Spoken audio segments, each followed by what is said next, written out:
അദ്ദേഹത്തിന് ഈ 31 വർഷക്കാലം 33 വർഷം എന്ത് മാറ്റമാണ് ആ സംഘത്തിനുണ്ടാക്കിയത്? ഒന്ന്, സംഘത്തിൽ ഡോക്ടറുടെ കാലത്ത് സംഘം മാത്രമേ ഉള്ളൂ, ശാഖാപ്രവർത്തനം മാത്രമേ ഉള്ളൂ, മറ്റ് പ്രവർത്തനങ്ങളില്ല.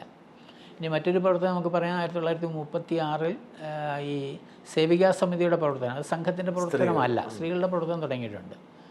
ഈ നിരോധനത്തിന് ശേഷമാണ് നമ്മുടെ വിവിധ രംഗങ്ങളിലേക്കുള്ള പ്രവർത്തനം വ്യാപിപ്പിക്കുന്നത്.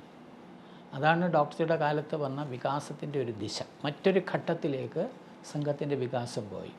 49 കാലത്ത് തന്നെ വിദ്യാർത്ഥി പരിഷത്ത് വരുന്നു, 50-ൽ ഈ ഭാരതീയ ജനസംഘം, അപ്പോൾ സംഘത്തിൻ്റെ ഭാഗമായിട്ട് തുടങ്ങിയതാണ്. സ്വയം സേവനം തുടങ്ങിയത്, സ്വയം സേവനം മുൻകൈയെടുത്ത് തുടങ്ങിയതാണ്. പിന്നെ പിൽക്കാലത്ത് ഗുരുജിയുടെ കാലത്ത് തന്നെ തുടങ്ങിയൊരു, പിൽക്കാലത്ത് വലിയ റോള് നിർവഹിച്ച സമയമാണ് വിശ്വ ഹിന്ദു പരിഷത്ത്. അത് ധർമാചാര്യന്മാരുടെ ഒരു കൂട്ടായ്മ എന്ന നിലയ്ക്ക് അന്നത്തെ ചിന്മയാനന്ദ സ്വാമിയുടെ ബോംബെയിലെ